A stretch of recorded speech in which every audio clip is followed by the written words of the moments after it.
hours before I got home. I got a letter saying that, well, I got a call saying that my wife was going to be there, so I ended up getting a divorce from there. And then I got full custody of my daughter. And that's when single parent life started. I became a single mom when Ariel was 4 years old.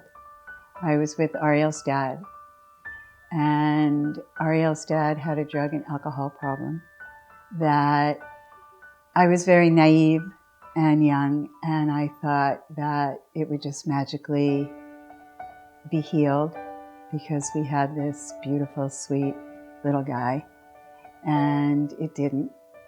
It was almost like one day I woke up and I realized that I didn't want our lives to be like that I had a really different vision for what I wanted as a mom and what I wanted as a son.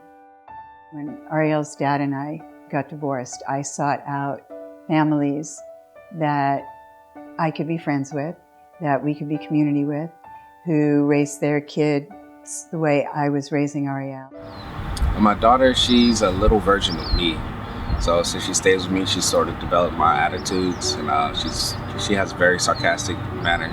She's got to know how to deal with it. She tells you off like if something's wrong. She says it very bluntly, but she's very happy. She loves school. A typical day would be we wake up in the morning, then school for her, work for me, and then after work I pick her up from her after school program, check homework, dinner, then bedtime.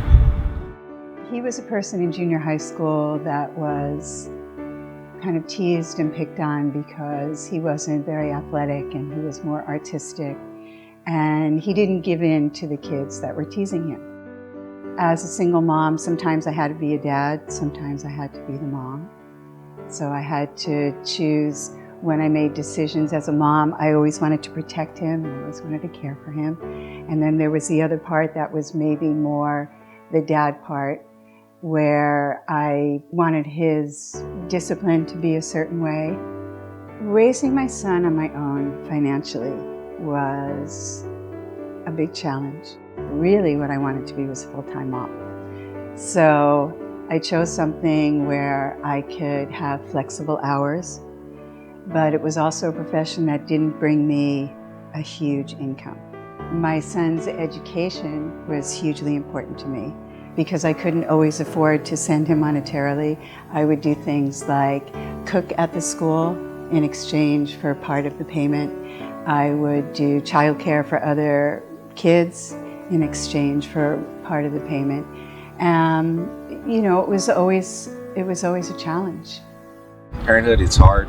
Like, you're gonna get frustrated a little bit, but just try to keep doing everything with a smile, because remember, these are your children. Like, if you grown enough to have kids, you gotta be grown enough to raise them. So it's not about you anymore, it's all about your kids. So you try to do everything the best as you can for them.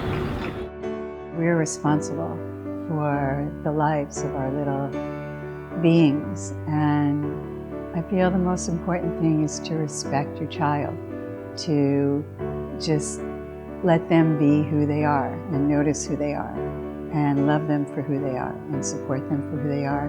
And let them know that you're on their team. Let them know that you're on their side. Let them know that whatever things come up that are difficult, to help them out and to love them up, to be their biggest supporter.